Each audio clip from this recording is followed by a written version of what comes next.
So welcome to the fifth module. Here we will be discussing the neuroscience of addiction. What happens in your brain, what happens at the level of the neurons, at the level of the nerves, at the level of the neurotransmitters. Again, this may be a bit of scientific jargon, but I promise you I'll try and break it down in a way that you can relate. And from that place of relativity, you'll be able to apply any lesson you learn towards stewarding your recovery on a longer term. One thing you want to know foundationally is that addiction changes your brain. But the same way it changes the brain, it can heal. So you want to understand what are the components, what are the parts, so to say, within the brain that has changed, and how does this play out in my life? Then you would also come to understand the role of trauma and stress. You also come to understand how the brain pathways that has changed influences cravings, how cravings happen. Then you would also come to understand how the brain can heal. In fact, that is the goal of this presentation. Now, importantly, the same way the brain learned addiction, it can learn recovery. The brain is able to learn. It is that intelligent. So now, our brain's primary mission is survival, trying to keep us alive. Because the reward is like the fuel that keeps everybody going, the motivation that makes you say, no, we'll wake up one more day and we go again, we'll try again. And repeated behaviors ultimately get linked to survival. So by the time you repeat a behavior for a while, and your body sees it as, and this is something we do every now and then. So this is a necessary thing for survival. You know the way you eat every day. Over time, you come to see that it's an activity that must be done to perpetuate survival. Now, if you take any substance or behavior of abuse as frequently as you take food, it gets locked into your system and you see it as survival. Now, a positive way is maybe someone who is really spiritually rooted and sees prayer as survival. You understand? For that person, they feel that if they don't pray, they will die. And you may wonder, what is she talking about? That's the reality of some people. And then you find people who are not in any way spiritually rooted. But if they don't pray, they don't die. So what has happened? One person's biology has come to loop prayer as a survival mechanism. We just must pray. And another person, because prayer has not been a repeated behavior, has not looked prayer as a survival activity. So would not prioritize it. In fact, their brain would not crave. So now someone who then smokes weed or marijuana repeatedly, recurrently, over time, trains the brain that this activity will do it as a means of survival. We do it to avoid danger. We do it to feel good. We do it to feel relief. Because look at it, many times these behaviors or these substances are taken in a bid to escape some discomforting emotional state. So when you continue it for a while, it gets looped into the brain. So now there's a problem. The problem is that your brain cannot distinguish between healthy reward and artificial rewards. So there's the healthy reward of you achieve an academic feat, you achieve a professional feat, you're able to lose some weight, you exercise, you have a heartfelt laughter, you connect deeply and emotionally with someone you love, you overcome a challenge, and so on and so forth. These are healthy rewards. But the brain is not able to identify which is which, because it's the same chemicals that are being secreted, whether it is that you're doing a healthy, rewarding activity or an artificial reward. So either way, it's dopamine, it's serotonin, it's endocannabinoids, it's oxytocin, and so many other things. Now, if you now find an individual who is not engaging in the healthy, rewarding activities and engages more in the artificial rewards, what do you think will happen? The brain will naturally assume that this is the norm and will be producing neurotransmitters and brain chemicals to those activities. Before you know, the reward system that is built and organized for survival in the human being gets hijacked and then sees survival as using substances or engaging in behaviors. Now, there are three major pathways. A lot of pathways, actually. I will dwell on two, the amygdala and the prefrontal cortex. Now, if you're a science person here, this labeling, please don't dwell on it. Stay with what it is I'm trying to explain to you. The amygdala is located in the middle. Where's my cursor? Everything is white. It's somewhere here. So not here, somewhere here. It helps to detect danger and triggers emotional responses. So you see it as the alarm bell of the brain. What happens in a brain that is wired for survival? It's in that heightened state of we're not safe, we're not safe, we're not safe. And naturally it then begins to crave for a means of escape, a means of coping. And then ordinary, regular innocuous stimuli that should not elicit so much fear, so much anger, so much excitement, elicits so much. Why? Because the amygdala is hyperactive, is overactive. Another thing that happens in this state is that we have the prefrontal cortex located right here. That helps with planning, decisions, decision-making, and self-control. Planning, you're able to organize your life. You're able to make rational decisions, weigh so many options, and then be able to decide which you're going for. And then helps you to self-control. You just know what that is. You're able to steward your own will. You can say, no, I'm not doing it, and no, you will not do it. But with a brain that is locked in survival mode, by virtue of addiction or by virtue of trauma, prefrontal cortex gets down-regulated. So it's not able to make a lot of rational decisions. It's not able to make a plan, even if it does make a plan, because self-control is not solid. It will not be able to stick to the plan. You see how this now plays into addiction as we go on. Now, again, still more on this, the reward pathway, you have a number of structures there. I'll call it structures. I may not, I would explain in a way that it just makes sense to you. So you have the ventral tegmental area. What it does is produce dopamine. Dopamine, by now, if you have tracked with me, this whole module so far is responsible for pleasure, reward, motivation, enjoyment, just those things you do that makes you want to continue doing something. So the ventral tegmental area is responsible for sending this. What happens? Addictive behavior, substances of addiction hijacks this. It shouldn't be to only weed that somebody would experience the release of dopamine. They should be able to experience it when they do a difficult assignment and then they find that they were able to do it and get a good grade. They should be able to experience it when they go jogging. They should be able to experience it when they offer an act of kindness to people. They should be able to experience it when they have a heartfelt conversation with people.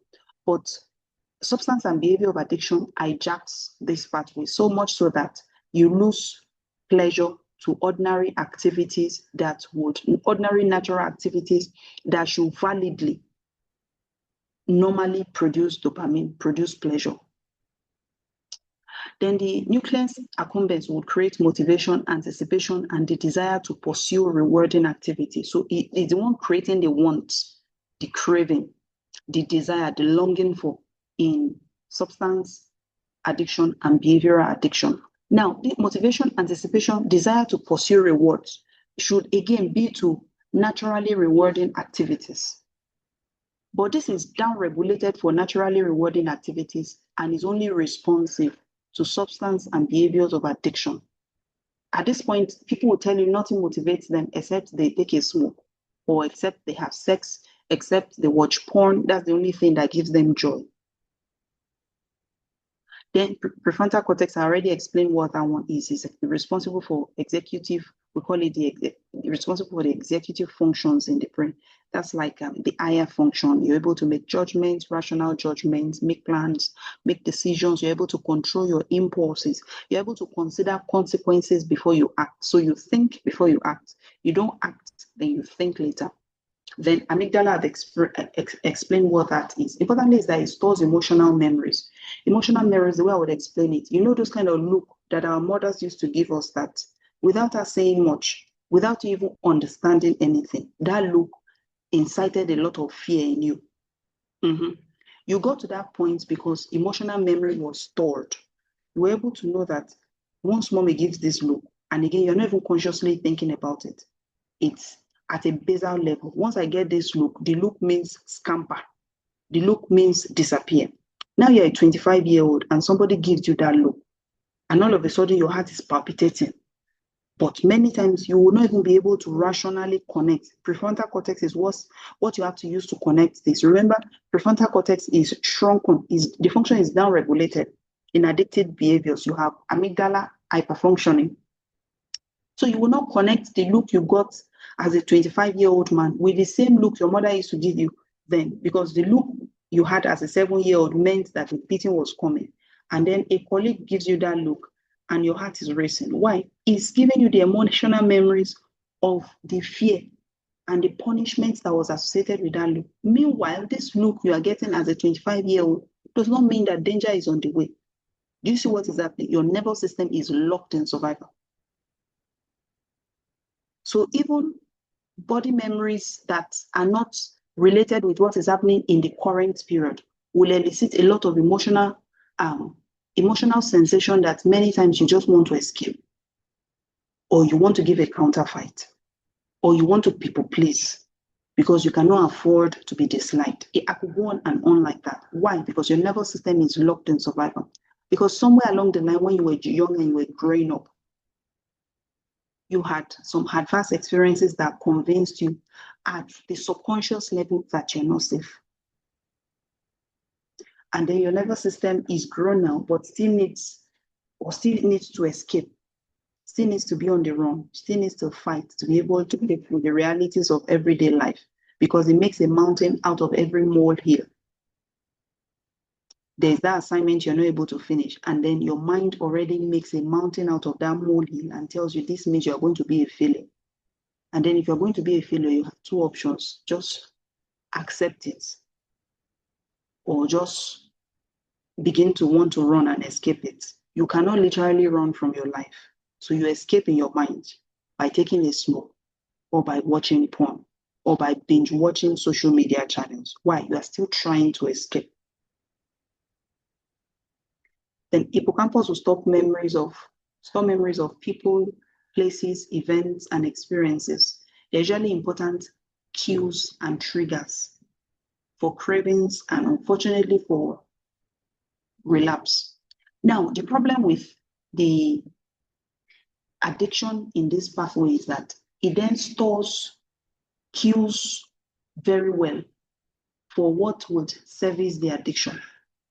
It's like a pathway. Once you've used it a lot, by the time you get to that path where there's a tree, you know what comes next. By the time you get to the place where the road divides, you know what comes next, because it's a well-worn path.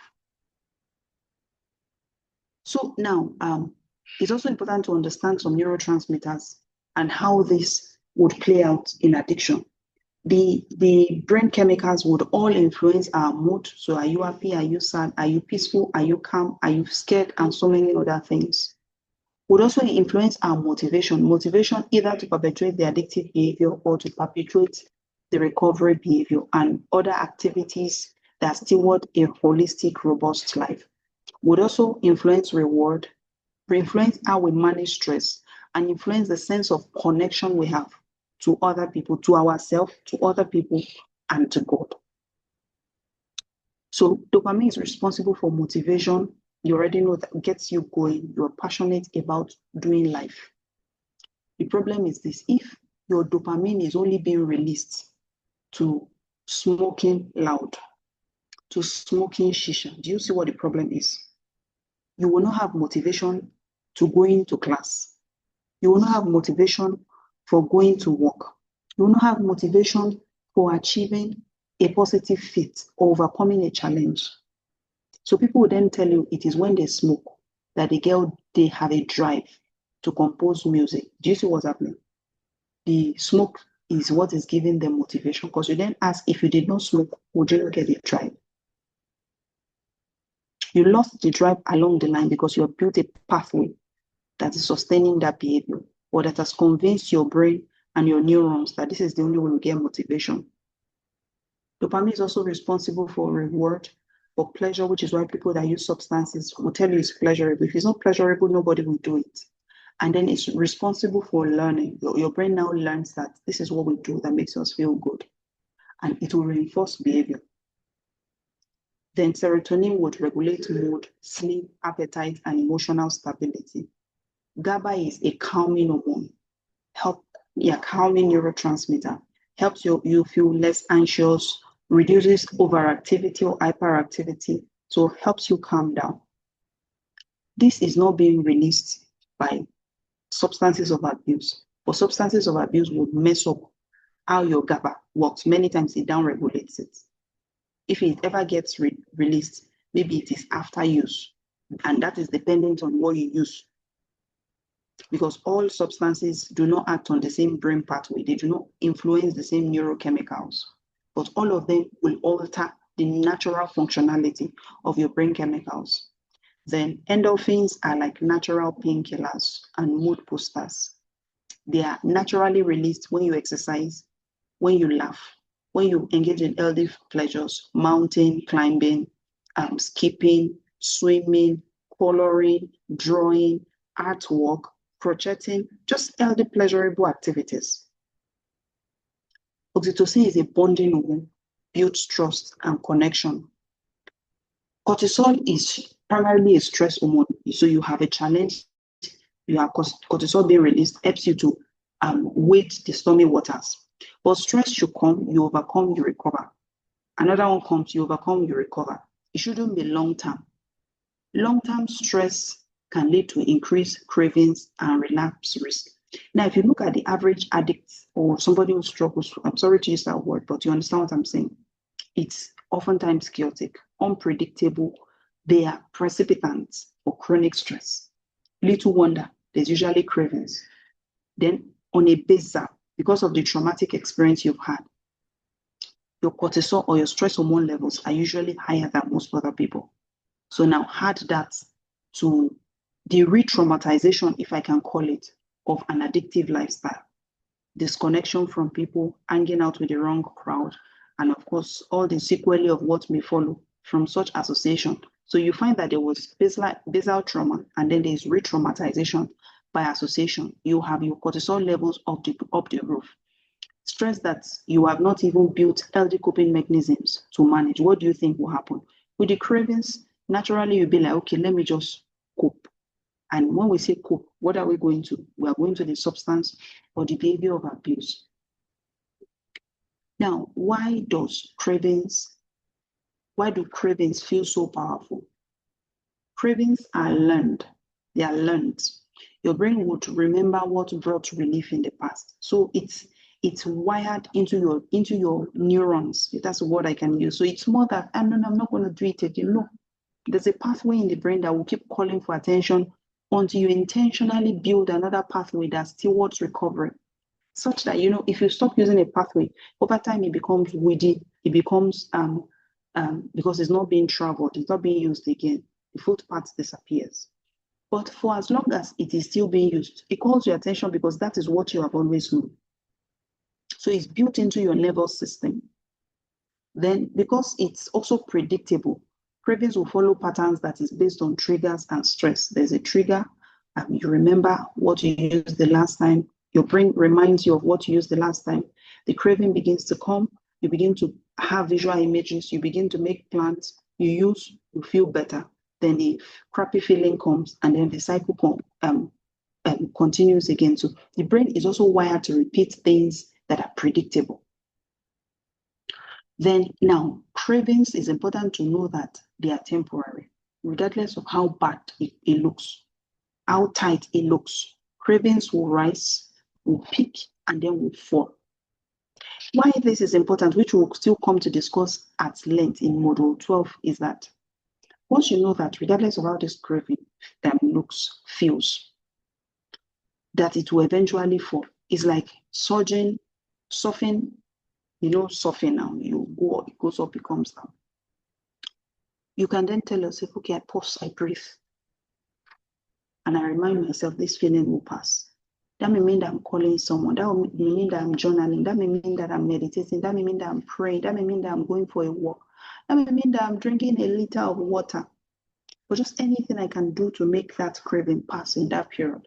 And then when it's done, I then begin to explore what happened. Why did I have that craving? Did I watch something? Did I smell something? Did I see something? Did I hang out with some people? Did I have a memory? So you want to remember that a craving is not a command. It's simply a signal that is still an old pathway calling your attention. Would you give it attention, or would you allow it die a natural death? Because your response would ultimately determine your recovery. Every time you choose a healthy response, you weaken the old pathway and then you're strengthening a new one. So some common triggers that can spark cravings could be stress, which is why you want to manage stress as much as possible. You want to build healthy coping mechanisms to be able to cope with the ups and downs of everyday life. Could be people, maybe certain friends and relationship, places you used to hang out with before, people you used to use with before. Could be certain rooms, maybe rooms where you used to watch the porn, or the place where you used to smoke. Sometimes it's just weekends, because that's the time you used to hang out with friends. Sometimes it's nights, especially for porn and sex-related addiction. It's oftentimes in the night. Could be maybe because you got a salary and you're like, how do I treat myself well? Celebration can be a potent trigger. It's not only bad things that are triggers. So it's good to also know that, okay, so we have this wedding party coming. What's my plan? In order not to relapse and find that after the reception, I am hanging out with friends, smoking. You need to have those plans. This will be discussed at length in Module 12. And sometimes it's just thoughts, it's memories, it's mental images. For some people, it's dreams. And sometimes it's sound, sometimes it's smells of the smoke, smell of the alcohol, certain food, or whatever it is. You want to remember that cravings will come as a soft. You ride it soft. It comes, it peaks, and then it falls. It can come again, it peaks, it falls. In fact, if there's anything you want to remember on this journey, is that cravings will come, but you want to remember more that it will fall. So don't go through recovery journey thinking, no, I will never have a craving. No. More often than not, you will have several cravings until you have built a recovery pathway. Now, trauma and the survival brain. You know, I said the addicted brain was locked in survival. That's why addiction can be perpetuated. And I gave an example of changeover that is used for light, where you can change from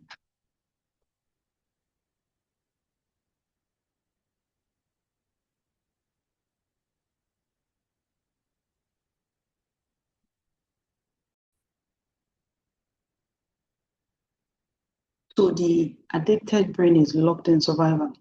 You have the changeover that is locked in sympathetic. You already know what sympathetic is.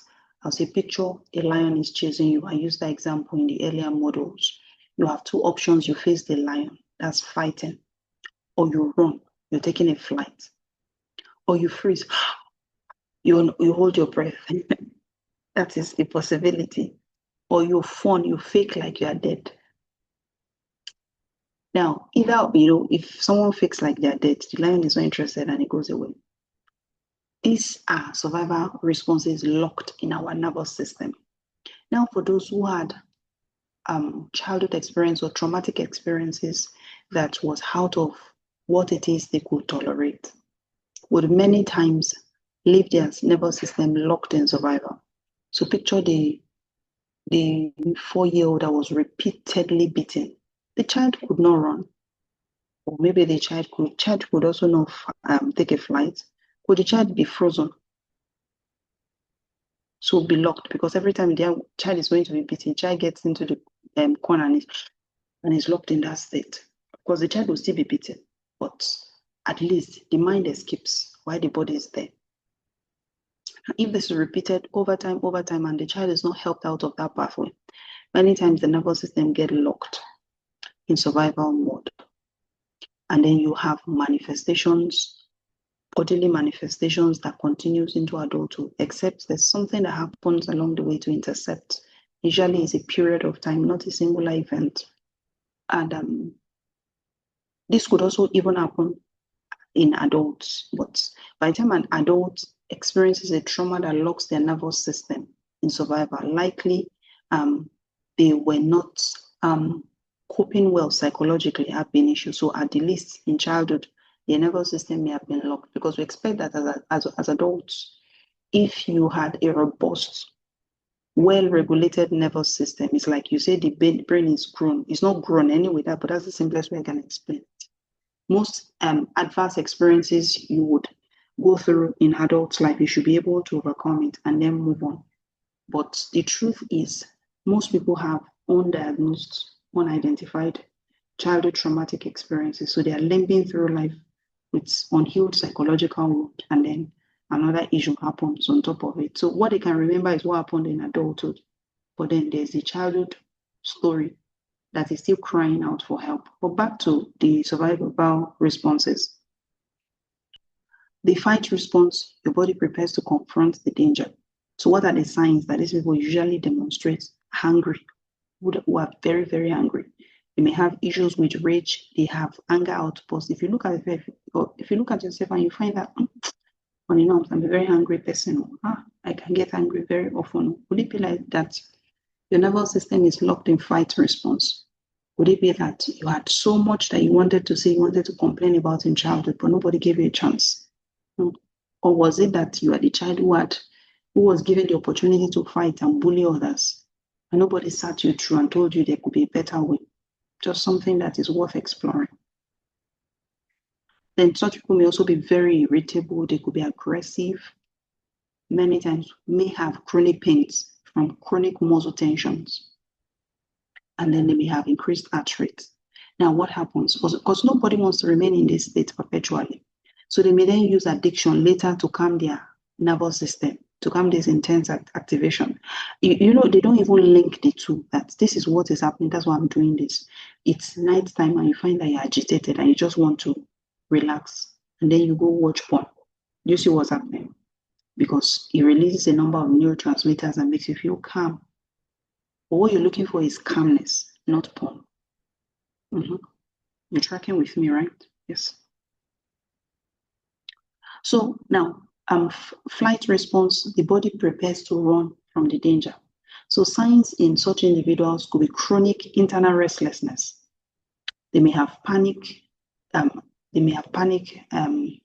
Disorder. They may have anxiety. They may have panic attacks. Constantly busy. Rest feels very, very strange. They are just on to the next. And on to the next, not because productivity demands it, but because rest feels difficult. So many times, even at night, their mind is still working. They just cannot calm down. And they would oftentimes want to avoid anything that is going to upset them, anything that will elicit negative emotions. They don't want to face it. And these are people that will tell you their thoughts is always racing. In fact, I've had a number of people tell me that they wish they can put off the switch that is controlling their thoughts. That's flight response, right? So I ask you, what happened? What was happening in childhood that you just wish that you could run away and your mind learned to check out? Or are you the child who was always running, trying to avoid the house? I think I had a client who, at the age of 7, packed a load and wanted to run away from the house. You know, that's flight response there. Because she could not fight whatever was happening at home. And the only option available to her was take a flight. So if that had continued, which unfortunately did, you then have an adult who struggles with any of the manifestations of flight response, from anxiety to panic disorder. They're on the same spectrum anyway. So those in flight response may want to use substance or behaviors of addiction to escape uncomfortable emotions or situations. So you're restless, your heart is palpitating, and you're like, okay, I take marijuana so I can feel calm. Would that be what is happening? Again, awareness is supposed to create compassion, so that from this place of compassion, you can extend grace to yourself and do what it takes to heal. Then freeze response. If fight or flight is not available, the body shuts down. So such people may experience numbness. If you ask them, what are you feeling? I don't know. They don't know really, because they've shut it down. So emotional shutdown, they are numb. It takes before you go elicit emotions, you're trying to make them laugh, they're looking at you. You're trying to make them angry too, they are looking at you. They lack energy, they feel stuck. in life, and they feel disconnected from themselves and others. So these people may use addiction to feel something or to come alive again. Many times, such people will tilt towards activating substances, methamphetamine, ice. Ice is the local name, crystal meth, and the likes. And worst case scenario, some may tilt towards cocaine because it energizes and gets you going. They're just trying to feel alive again. It's still the brain trapped in survival, the nervous system trapped in survival. And then you find a fun response. These people, they have the option to fight, to flight. They froze or they were woken up. You cannot afford to freeze. And that will be the kind of child who keeps quiet, who is always avoiding trouble at all costs, but then there's still an overbearing parent who is like, what are you always doing in your room? Well, and this and that, They want so much so that the child is like, okay, let me just do what they want so I can have peace. Now, continue this for a while. You have an adult who does not even know what they want again because they're living their life for other people. So they exhibit people-pleasing personality. They find it difficult to say no because boundaries was not established for them. They were never given a voice in childhood. Many times they will ignore their own personal needs to be able to meet other people's needs. They have a fear of disappointing others. So at all costs, they will disregard their preference just so that they can get into other people's approval. Many times they over-apologize. What happens? Again, survival mode is at play. So this is a 30-year-old now, no longer a 10-year-old who had to people please daddy or mommy. And now is people pleasing people as an adult. What happens? Fun response will leave you exhausted, worn out, stretched too thin. So such people many times would use addiction, behavior, or substance as a way to cope with exhaustion and self-neglect. So by the time you look at all of this, you realize many times people are locked in at least one, sometimes it's two, sometimes it's three. Then they oscillate based on circumstances, based on situations.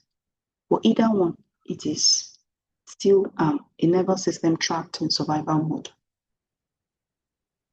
So the addiction cycle, we discussed it earlier. So, and addiction is not a one-time event. It goes in a cycle, and then the cycle keeps getting perpetuated and gets thicker or stronger, if I can use that word. So you have a nervous system who is locked in survival. It's locked in survival, not in safety. I think you can get it. Survival keeps you in that place where you just need to escape. I don't want to be in this uncomfortable state. Safety keeps you in that state where you are enjoying your presence, your company, your life, and you are just, why would I want to escape from safety? I want to escape from a life that puts me in survival mode.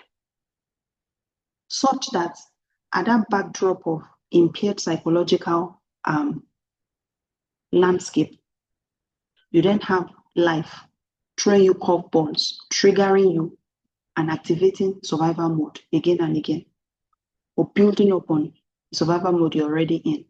So there's the person who cannot afford to face a negative situation because they don't have the internal resource to be able to confront such.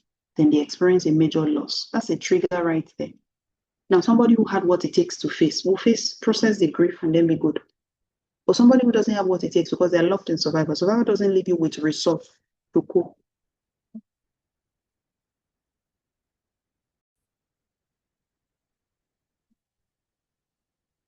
So by the time life happens, on top of this, many times people want to escape. People want to escape the grief. And what is a way, by the time you hear the word escape, likely it's not a good thing. Please, once you hear escape now, just know. It should be that we confront. The ones we can avoid that it never happens, we will. But the truth is, life is unpredictable, even for those who seem to have it all figured out. So if it triggers stress, fear, grief, overwhelm, and they feel I cannot cope, of course, the brain's stress response that has been activated begins to remember what used to work to bring relief. So cravings surface, But at this point, cravings feel urgent, and it just feels like they will never get out of this hold of pain, this hold of grief. And then they begin to fantasize, imagine what worked, a substance or a behavior, at which point the addictive behavior kicks in. And what happens? They use the substance or engage in the behavior. Of course, it provides a temporary relief. It always does. Otherwise, nobody will continue in it. But the problem is that when you're done, you feel crappy. There's guilt, there's shame. Sometimes the situation you were trying to avoid now has worsened. The relationship issue you did not want to deal with, now the marriage is on the brink. The financial struggle you had, now you have borrowed money to buy drugs. I mean substances of abuse. So one has gone from frying pan to fire. So there's shame, there's problems. Unmet needs will create more stress. And then because you want to escape that negative state, that's another potent trigger again. And the cycle continues. The gold is to heal the old trauma. So at least you have psychological resilience to face every day.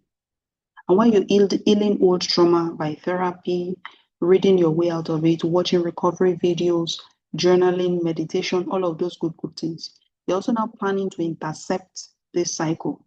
At what point do you want to intercept? The best point is trigger. That's when the alarm goes off.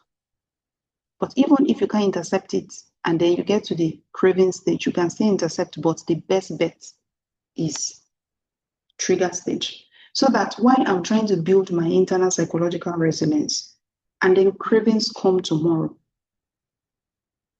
can I pray and meditate? Can I take a couple of breaths? Can I call someone? I'm struggling really badly. Please, can you help me? Can you talk me through? Or can you tell me to come over to your place? Or can you come over to my place? Can you distract me? The fact that you even take a phone to call someone else, you have intercepted something already. Because your mind is no longer on the substance or on the behavior. Now your mind is on the person you're calling and the conversation you're having. Can you get up and go for a walk? Can you read or journal to distract yourself? Can you attend a meeting? That's a recovery meeting. Can you call your accountability partner, ask for help? Your plan is at every point, I want to intercept the cycle. That again is still like softening the ride of the cravings, but you're not just softening it helplessly. You're trying to do something in the meantime before the cravings will go. But in this case now, there was something that triggered this craving. So it's not a craving that came out of the blues while you're lying down doing nothing. There was life that happened.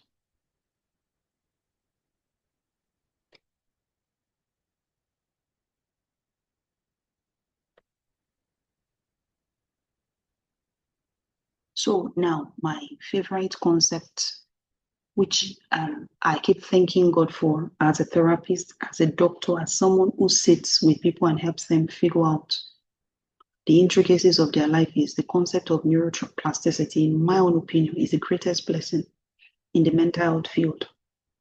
It just means that your brain can heal regardless of, and I mean it, write it down, mark it with red, regardless of whatever hand life has dealt you, your brain can heal. And once your brain heals, your thought patterns, your emotions, your responses, they all heal.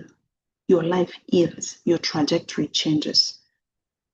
So the same way you developed addiction, the same way you learned to get locked in survival mode because you experienced trauma, it can also get to grow into a safety mode. There's a whole pathway that primed and allowed addiction to thrive. The new pathway is to allow recovery to thrive. You know, I've said it repeatedly, once you use a pathway frequently, it becomes strong and automatic. And in this case now, there was a weakness in your brain pathway by virtue of the traumatic experiences you've had. And the more you repeat a behavior, the stronger the pathway becomes. So what do you want to do? You now want to repeat positive behaviors. Make healthy choice every time so that your brain is being strengthened and you're altering the trajectory of your own life and your future. It begins with awareness. This is an awareness. But you know, you can have this course, the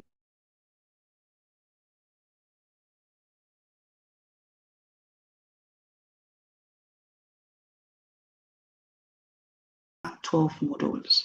You have your consistency.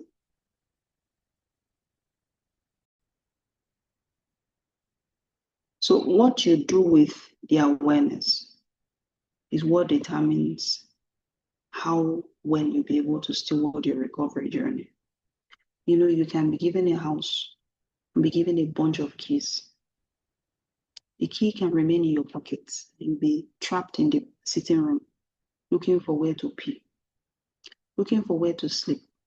You may be stuck, hungry, while the fridge is full of food, and you're looking for how to eat. The house is your life. The keys are these resources, these tools we're making available. Or will you use them? Because I can't cross from here to the other side. The life is ultimately yours. I can only plead under God that don't waste this investment. Don't waste this investment. Because regardless of what has happened, you still have all that it takes to heal within you. Every resource you need for healing is inside you. I am at the best activating it. It's all inside you. And then healthy choices, the more healthy choices, the biopsychosocial spiritual approach, which we'll now deal with in depth in subsequent modules. As you apply them repeatedly, again, you know, you're building new pathway. You're creating lasting change. Positive habits will ultimately build a positive life. Some examples would be quality sleep, exercise, you're engaging your mind, you're learning, you're reading, you're thinking positively, learning how to heal, learning what has happened and how that is affecting you and how that shows up in the way you live your life. Keeping track of your thought patterns and learning to challenge negative thought patterns. Then you want to build healthy relationships, journal, pray, meditate, practice mindfulness. You want to give back and help others. Why you're giving back and helping others is that these are activities, again, you know, I told you all activities that are positive can be locked into your brain pathway as a positive and a rewarding activity. And this has validly, psychologically, biologically, spiritually been found to be helpful, to be beneficial. So why not do it and feel good on a normal day? Feel good on a normal time, if I can use that word. And when we say give back and help others, it doesn't have to be something magnificent, expensive like that. A text message is one of such. A call to someone that you're not doing it because you're hoping you'll get something in return. You're doing it just because you want to do it. Do you understand? So what the concept of neuroplasticity means for you is that your brain is not broken. It has only learned, but it can unlearn and it can relearn. So recovery will then mean that you're learning something new, new ways of life, new tools, new activities, and small repeated choices will create big change. With time, your pathway becomes easier and you can rewire your brain for peace, purpose, for freedom, for anything positive that you want to rewire it for. Again, now this is our biopsychosocial spiritual approach. Why I keep hammering on them is that by the time you're done with the whole 12 module, I want it to be such that you can teach it. Not just that you've learned it, you can teach it. And I hope that you will teach it to everyone you find who will do better with life. This is not just trying to quit an addiction. This is building another life in entirety. So biologically, by way of reminder, quality sleep, 7 to 9 hours, balanced nutrition, regular exercise, hydration. You have a medical condition, you take care of yourself, chronic pains particularly. Then you want to avoid toxins. When I mean toxins, I mean everything that is not healthy and beneficial to your body. That could be carbonated drinks, that could be junk foods, that could be weed, that could be cannabis, that could be cigarette, that could be alcohol, whatever it is. And then psychologically, you want to engage in therapy and counseling. You want to learn emotional regulation skills. You want to incorporate journaling and self-reflection. You want to manage stress. You want to identify and challenge negative thoughts. Then you want to learn new coping tools. And socially, you want to care for your connections, build healthy relationships, spend time with supportive people, join recovery groups, accountability and encouragement. You want to set boundaries. You know, I was saying in earlier modules that this, by the time you're done with this program, you should know those that you have to block. No cap. Desperate times will call for desperate measures, and the people who got you into addiction cannot get you out of it. The same circle you had that you got addicted cannot be the same circle you have while going to recovery. You are on a different pathway already. Some people cannot walk that pathway with you.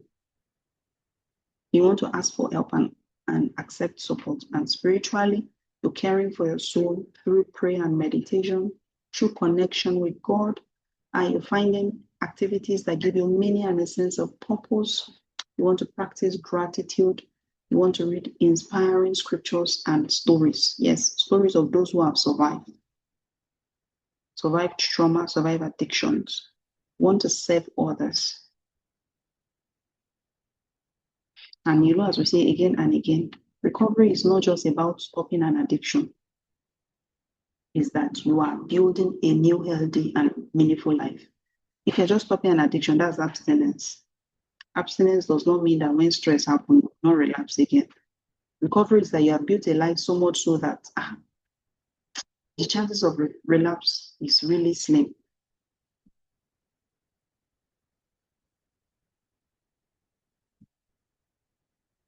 So now, bringing it all together, this module has helped you understand that cravings are normal. Then they have triggers, they have a pattern, they have a purpose. Every craving can be a learning curve for you. You can ask yourself, why am I having a craving? What is happening at this time that I'm having a craving? They should be able to recognize that your brain is trying to protect you. The survival mechanism is a protective mechanism. Or you can choose a different response. You can choose to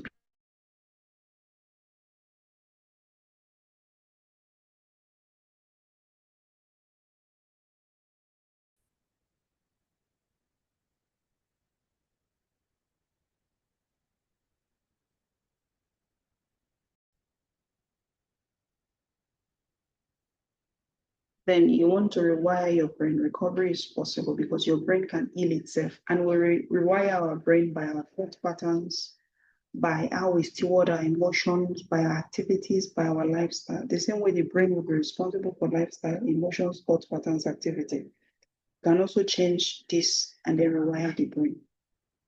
Then you want to incorporate the fourfold approach. True recovery involves your body, your mind, your relationships, that's your connections, and your spirit. And every healthy choice takes you closer to the life you deserve, the life you desire to.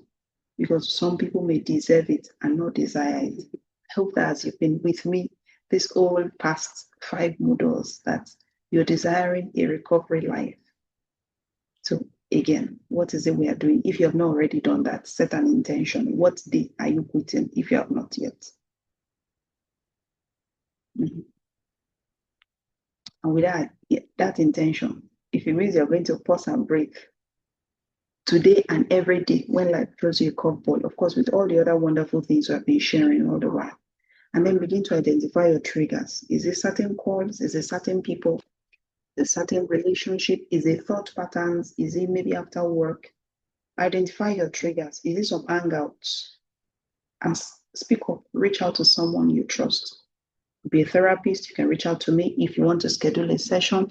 I don't know what year or time you'll be watching this anyway, but if you do reach out, it's my prayer and desire and intention that will not be fully booked, but is worth giving a trial. Then you take it one step at a time. Small daily actions will ultimately create big transformation, and come what may, keep going, keep going, keep going. Relapse is not failure. Pick yourself up again every single time. You know that saying, we die trying. In fact, it's a saying you should keep in mind on this addiction recovery journey. And I want to remind you, whatever happens, know that you've survived the hardest days. The best days are ahead. But it's a choice, it's a decision, it's an intentionality to lay hold on it. And you have the power to pause, to breathe, and choose your recovery every single time. and you have the power to reach out and ask for help. And you have the power to build a new life. All right, as always, it's a new day, it's a new choice, and thank you for staying with me. Wishing you sobriety, peace, and joy. Bye.